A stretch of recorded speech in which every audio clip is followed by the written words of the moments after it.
We are tracking a developing breaking news situation that is spiraling out of control in the Middle East, specifically regarding the escalating crisis in Iran.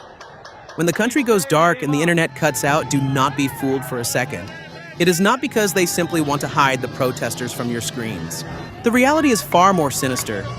They are killing the connections because they do not want the outside world to witness the brutal crackdown they are unleashing on their own citizens.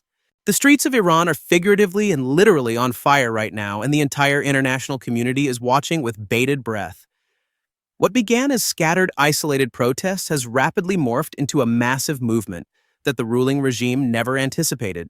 We are talking about entire metropolitan areas effectively declaring independence and breaking free from the iron grip of the central government's control. The reports coming in are chaotic security forces are turning tail and fleeing high-ranking commanders are being specifically targeted by the mobs, and the iconic symbols of the Islamic Republic are being torched in public squares across the nation. But folks, you have to understand what makes this specific uprising different from every other failed attempt we have seen over the last 4 decades. The regime is trying to run their standard playbook of suppression, and it just is not working anymore. We are currently on day 12 of this standoff, and analysts are saying this could become the single most significant existential threat to Iran's theocracy since the revolution back in 1979. The data coming out of the region tells a story that should absolutely terrify any authoritarian government trying to hold onto power. Political scientists have long identified a critical tipping point in these scenarios. History shows that when 4% of a population actively engages in civil disobedience and protests, regimes typically collapse under the pressure. Now, if you do the math for Iran, that means roughly 3.6 million people need to hit the streets. Intelligence reports suggest we are dangerously close to smashing through that threshold right now. This uprising has taken on a life of its own, going viral in the real world and spreading like wildfire across the nation in ways that make it nearly impossible for the authorities to put a lid on it. The bottom line is that Iran is in deep trouble. The West is gearing up to get involved, and you better believe we will be hitting them very hard with sanctions and pressure right where it hurts the most. Unlike the protests of the past that were mostly centered around liberal enclaves in major cities, this movement has erupted everywhere from tiny rural towns to massive industrial manufacturing centers. This has created a nightmare of decentralized resistance that is completely overwhelming the security forces, forcing them to fight on multiple fronts simultaneously. There is one viral video circulating online right now that I think captures the raw spirit and grit of this revolution perfectly. It shows a young woman, her face covered in blood, after a violent confrontation with riot police, standing her ground and screaming that she is no longer afraid of them. That single defiant moment has turned into a massive rallying cry, inspiring thousands more to flood into the streets and join the fight. The wall of fear that kept people silent and submissive for decades is evaporating before our eyes, replaced by a gritty determination that grows stronger with every passing hour. When you look at the map, the geographical spread of these protests reveals something crucial about the nature of this fight. This isn't just Tehran or Isfahan rising up anymore. It is the entire country. We are seeing conservative small towns that never participated in previous uprisings suddenly leading the charge against the government. This widespread dispersion creates an absolute nightmare scenario for the regime's strategists. You have to remember their security apparatus was designed to crush concentrated protests in a few major hubs, not a nationwide rebellion erupting simultaneously across hundreds of different locations. The people of Iran are demanding a regime change, and it is a united front, whether it is the older generations remembering the past or the youth fighting for their future. Well, I'm making the choice right now to amplify the voice of the Iranian people and broadcast the stories that many mainstream outlets are too afraid or indifferent to cover. What we are witnessing on the ground in city after city frankly defies belief. It is history in the making. You have security forces armed to the teeth with modern weapons being physically pushed back by protesters wielding nothing but rocks and sheer raw courage. We have verified multiple videos showing police and paramilitary units in full retreat, actually abandoning their positions and running away as the crowd surge forward.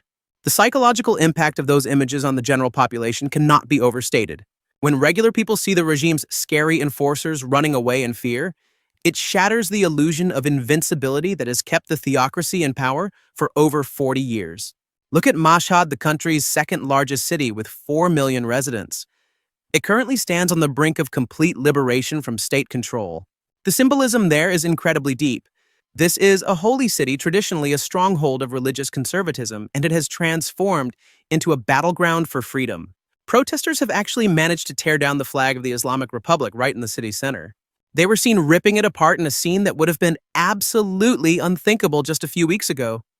The uprising has taken an even more dramatic turn in Mashhad. Reports confirm that protesters have set fire to transport buses belonging to the Basiji, which is the paramilitary volunteer force the regime uses as its primary tool for suppressing dissent.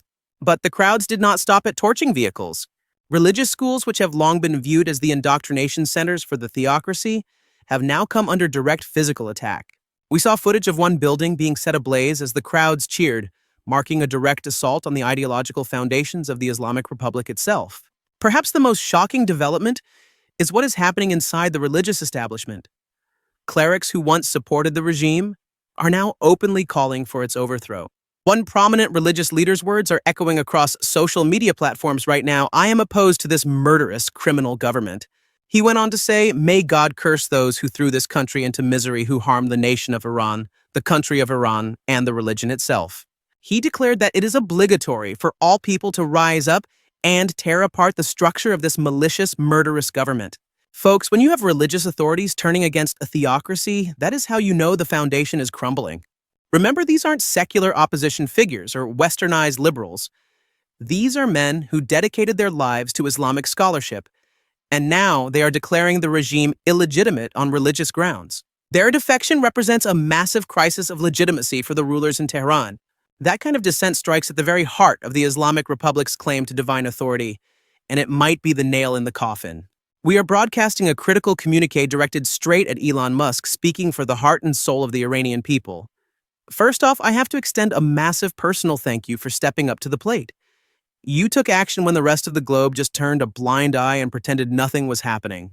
That level of generosity, that willingness to help when the chips were down, is something that is going to go down in history. It absolutely will not be forgotten by those fighting for their lives. The regime in Tehran knows the score. They understand explicitly that they cannot pull the same old tricks while the entire planet has its eyes glued to the situation. They are fully aware that any misstep now brings heavy consequences from an international community that has already drawn a line in the sand and promised swift intervention. The shift in public opinion isn't just a trend, it is a seismic event. The transformation in sentiment on the ground is becoming starkly, undeniably clear to anyone paying attention. You really see it when you take a hard look at the breaking situation in Karaj. We are talking about Iran's third biggest metropolis, home to a staggering 1.5 million residents. This isn't just a suburb. It is a massive industrial juggernaut linking Tehran directly to the Caspian Sea. And right now, it looks like it has effectively fallen under the control of the resistance. Now, the fog of war makes it tough to get 100% verification on total liberation, but the mere fact that a stronghold of this magnitude could slip out of the government's hands shows just how weak their grip has truly become. But if you want a real symbol of how the tables have turned, look at the fate of the statue of Qasem Soleimani. That tells the whole story. It was only about 6 years back, when that commander was taken out by a United States drone strike, that we saw a very different picture on the ground. Back then, millions of Iranians flooded the streets for his funeral procession. You had people crying openly, treating him like he was some kind of saint or national martyr. Fast forward to today, and those same crowds are tearing his statues down to the pavement, symbolically smashing everything he stood for. That is a complete 180-degree reversal in the national mood within such a short window of time, and it reveals just how dramatically the pendulum has swung. The violence on the ground has spiked to levels we simply have not seen before. Down in the city of Zahedan, we have confirmed reports that a high-ranking police commander was assassinated right out in the open in broad daylight. The Balak militant group Jaish al-Adl has stepped up to claim responsibility, and they even dropped video footage of the hit that has rattled even the most seasoned war correspondents. We can't air that footage here, it is too graphic, but the fact that it exists, that a targeted hit was filmed and pushed out as propaganda signals a terrifying new chapter in this uprising. This has moved way past civil disobedience or unrest. We are staring down the barrel of open warfare. But this is where the situation takes a truly dark turn. Tomorrow is going to be day 13 of the uprising, and our intel sources are screaming that the regime is gearing up for something drastic. See, the number 12 is hanging over their heads like a curse. It holds a very special, specific significance in this conflict. You have to remember the conflict last year between Iran and Israel ran for exactly 12 days. That short war exposed how weak the military really was and totally shattered their carefully cultivated image of strength. The government appears to be absolutely terrified that passing this symbolic milestone could trigger an even greater explosion of dissent across the nation. Reports are flooding in that they are prepping to pull the plug on the internet entirely. That is their go-to tactical move when they feel an existential threat breathing down their necks. And let's be honest, this strategy has worked for them in the past. It is a playbook they know well. If you look at the recent history, 2009, 2017, 2019, and 2022, the government managed to cling to power by severing communications and unleashing hell while the world was blind. Thousands of people were slaughtered in the dark, and their stories didn't get out for weeks or even months later. The son of the former Shah has just addressed the nation with a warning that cuts through the noise. He is telling the people that the regime is deeply frightened and is attempting once again to kill the connection. But the message is clear: our lines of communication will not be severed. He stated plainly that if the regime makes the fatal mistake of shutting down the internet, that silence itself should be the loudest signal yet to stay in the streets and take control. However, this time around, the math is different. There are two major wildcards that could fundamentally alter the whole equation. First up, we know that thousands of Starlink terminals have been smuggled across the border into Iran. These satellite internet devices are a game changer because you can't shut them down with a simple switch at the ISP level. They keep the data flowing even during a total blackout. While the regime has made possessing these terminals illegal, obviously their proliferation means completely severing Iran's connection to the outside world may no longer be mission impossible. The second factor carries even more weight: the threat of direct international intervention. The United States has put Tehran on notice with warnings unlike anything we have seen before. President Trump has gone on a record multiple times, making it crystal clear that America is going to respond with force if Iran begins massacring protesters. Just yesterday, inside sources at the White House confirmed to the international press that the United States is locked and loaded, ready to act if things spiral out of control. As of right now, human rights watchdogs are reporting that approximately 30 to 35 protesters have lost their lives. While every single one is tragic, that number is drastically lower than the thousands who were butchered in previous crackdowns. The regime is stuck between a rock and a hard place. They face an impossible choice right now. Do they unleash the brutality they need to survive and risk an American intervention? Or do they show restraint and watch their authority crumble to dust as cities fall one by one? And let's be clear, United States involvement doesn't automatically mean sending in ground troops. The Venezuela model demonstrates how covert intelligence ops can decisively change a regime. The Libya precedent proves that air power alone is enough to tip the scales in favor of the protesters. Intelligence experts are noting that Israel's successful operations during last summer's 12-day conflict proved one thing beyond a doubt. They proved there is extensive infiltration of Iran's entire security apparatus. Those same deep cover networks could easily pivot to facilitate targeted actions that support the uprising. The regime's traditional survival strategy: shut down communications, massacre protesters, and wait for international attention to move on, may no longer be a viable option. With satellite internet keeping the lights on and the threat of American firepower looming over the horizon, the Islamic Republic is facing a set of constraints they have never ever encountered before. We are currently tracking a highly volatile and rapidly evolving situation on the ground, where every single passing hour brings us fresh, critical developments in the midst of this massive domestic unrest.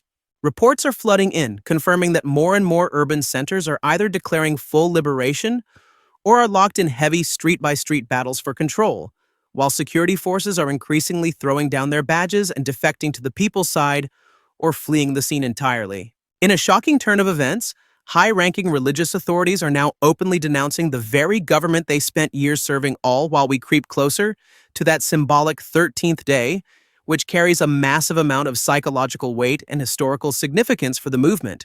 The regime is scrambling behind the scenes to prepare its most desperate last-ditch measures to hold onto power, while the major international powers stand on the sidelines watching closely and waiting to see who blinks first.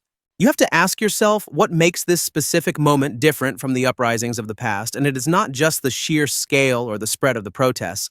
It is a perfect storm of converging factors that have simply never aligned like this before in history.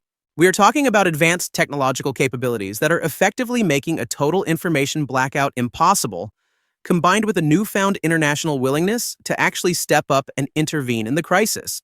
There is a catastrophic, widespread loss of legitimacy that has permeated even the deep circles of religious conservatives, alongside a fearless generation that has completely and utterly rejected the culture of fear their parents were forced to live under for decades. For over 4 decades, the Islamic Republic has managed to survive countless challenges by utilizing a ruthless combination of raw brutality, heavy-handed propaganda, and by expertly exploiting the divisions among their opponents.